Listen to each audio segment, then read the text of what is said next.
સુરતમાં પાનનો ગલ્લો ચલાવતા યુવકે ઝેરી દવા ગટગટાવી આત્મહત્યા કરી છે. જોકે આત્મહત્યાનું કારણ સામે આવતા ઝનઝનાટી મચી જાય તેવો કિસ્સો છે.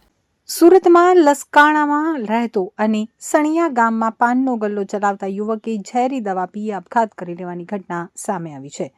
મળતી માહિતી પ્રમાણે મૂળ અમરેલી જિલ્લાના સાવરકુંડલા તાલુકાના રામગઢના વતની અને હાલ લસકાણા સ્થિત સોસાયટીમાં રહેતા 42 વર્ષીય જગદીશ ગોવિંદ બોરડ સારોલી ખાતે ભાગીદારીમાં પાનનો ગલ્લો ચલાવતા હતા. જગદીશ બોરડે ગઈકાલે બપોરે પાનના ગલ્લા ઉપરથી ઘરે આવી અને ઝેરી દવા પી આત્મહત્યા કરી લીધી હતી.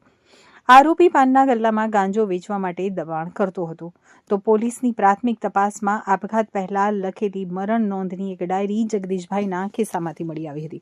આ મરણ નોંધમાંથી હકીકત સામે આવી કે વિજય સામંત કે જે ખડસદ ઓમ રેસિડેન્સીમાં રહે છે તે વિજય સામંત મૃતક જગદીશભાઈને તેમના પાનના ગલ્લામાં ગાંજો વેચવા માટે દબાણ કરતો હતો અને પૈસા માંગી મારી સુરત છોડાવી દેશે તેવી ધમકી આપતો હતો.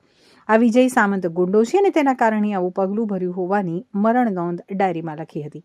આ અંગે લસકાણા પોલીસે સુસાઇડ નોટ તેમજ મૃતકની માતા રસીલા બોરડની ફરિયાદ લઈ આરોપી વિજય સામંત સામે દુષ્પ્રેરણાનો ગુનો નોંધી વધુ તપાસ શરૂ કરી છે.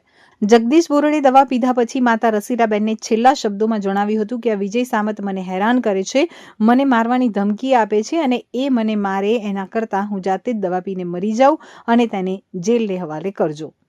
થોડા દિવસ પહેલા 4 નવેમ્બરે પણ જગદીશ બોરડ ઘર છોડીને ચાલ્યો ગયો હતો ત્યારે પરિવારે લસકાણા પોલીસ સ્ટેશનમાં પણ મિસિંગની ફરિયાદ નોંધાવી હતી. તો થોડા દિવસ બાદ જગદીશ બોરડ ઘરે પાછો આવી ગયો હતો.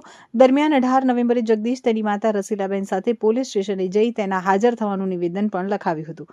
ત્યારબાદ પોલીસ સ્ટેશનેથી ઘરે આવીને તેણે બપોરે રૂમમાં જઈ ઝેરી દવા પી આત્મહત્યા કરી લીધી હતી. આરોપી હેરાન કરતો હોવાની માતાએ મિસિંગ એફઆઈઆરમાં કોઈ વિગત ન લખાવી. જોકે આરોપી વિજય ગુનેગાર હોવાનું સામે આવ્યું છે. આરોપી વિજય સામે સુરત અને શહેર જિલ્લામાં 10થી વધુ ગુનાઓ નોંધાયેલા છે.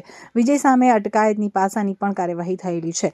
આરોપી વિજય સામે કામરેજ પોલીસ સ્ટેશનમાં 7 જેટલા ગુના નોંધાયેલા છે, જ્યારે લસકાણામાં 1, કાપોદ્રામાં 1, સરથાણામાં 1 અને પૂણા પોલીસ સ્ટેશનમાં 1 એમ કુલ 10થી વધુ કેસ નોંધાયેલા છે.